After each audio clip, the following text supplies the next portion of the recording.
ये जल्द ही बिहार की राजनीति में बड़ा सियासी भूचाल आने जा रहा है।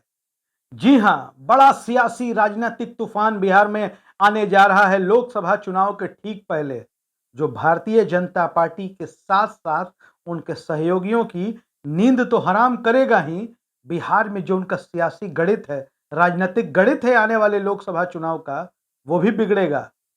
कई जानकार तो ये भी कहते हैं कि लोकसभा चुनाव के साथ-साथ 2025 में जो विधानसभा के चुनाव होने वाले हैं, उसका गणित भी बीजेपी का बिगड़ जाएगा।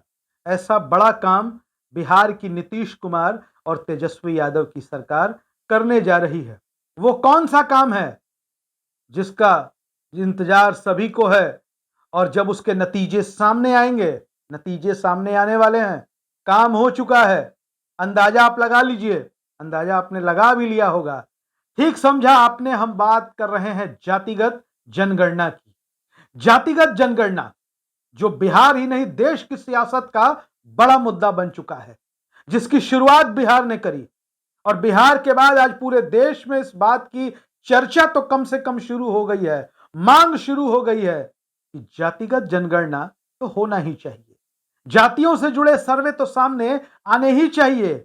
हमारा देश जाति प्रधान देश है, कृषि प्रधान देश भी है, लोकतांत्रिक देश भी है, कई पहचान है हमारे देश की, उसमें जाति भी इस देश की राजनीति का एक सच है। और जब जाति सच है तो फिर जातिगत जनगणना से आपत्ति क्यों है? बिहार की सरकार बार-बार इस बात को दोहराती रही। हाई कोर्ट से सुप्रीम कोर्ट, सुप्रीम कोर्ट से हाई कोर्ट, जातिगत जनगणना का खेल भी खूब चला और अब जातिगत जनगणना से जुड़े सर्वे या उनके आंकड़े सामने आने वाले हैं। आपको बता दें कि मीडिया में अब ये लगातार रिपोर्ट्स चलने लगी है कि कभी भी बिहार की महागठबंधन की सरकार, इंडिया गठबंधन की सरकार भी कह सकते हैं, नीतीश कुमार और तेजस्वी यादव की सरकार जातिगत जनगणना से जुड़े आंकड़े और रिपोर्ट को जारी कर सकती है। जी हां, जिन आंकड़ों का आपको इंतजार था, वो अब आंकड़े जारी हो सकते हैं, लेकिन हम आपको बता दें कि जातियों की जनसंख्या से जुड़ा हुआ डेटा आपके सामने नहीं आएगा। क्यों? यह भी हम आपको बता देंगे। दरअसल आपको बता दें कि बिहार में बहुत चर्चा हुई और 2 चरणों में जातिगत जनगणना का काम संपन्न हुआ और अब उस रिपोर्ट को जारी करने की घोषणा कभी भी सरकार के द्वारा हो सकती है। और इससे जुड़ा जो सबसे बड़ा अपडेट है, वो ये है कि ये जो जातिगत जनगणना से जुड़े तमाम आंकड़े हैं, इनको बेल्ट्रॉन द्वारा विकसित किए गए ऐप पर अपलोड किया जा चुका है या जा सकता है, ऐसी खबरें हैं। हम आपको बता दें कि पहले तो शुरुआत में कई संगठनों ने इसका खूब विरोध किया। किसी राजनीतिक दल ने विरोध नहीं किया। बिहार में सर्वसम्मति से जातिगत जनगणना पर तमाम राजनीतिक दलों ने अपनी सहमति व्यक्त की। उसके बाद बिहार में जातिगत जनगणना का काम शुरू हुआ।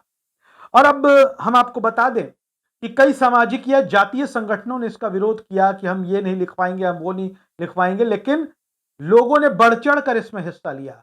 हर समाज, हर जाति, हर समुदाय, हर धर्म के लोगों ने बड़े उत्साह के साथ इस जातिगत जनगणना कह लें, जाति गणना कह लें, सर्वे कह लें, इसमें हिस्सा लिया और अपनी जानकारियों को जो उनके घर पर जो लोग जनगणना कर्मी गए थे उनके साथ साझा किया।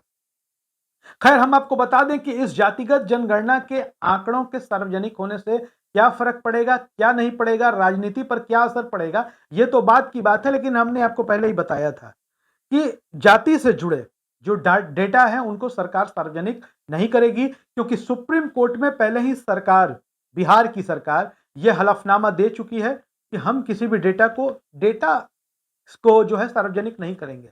अब समझिए कि जब डेटा सार्वजनिक नहीं होंगे तो फिर हम किन आंकड़ों की बात कर रहे हैं। दरअसल आपको बता दें कि सर्वे में, किसी भी सर्वे में 2 तरह के डेटा होते हैं। एक व्यक्तिगत डेटा होता है जिसे सार्वजनिक नहीं किया जा सकता।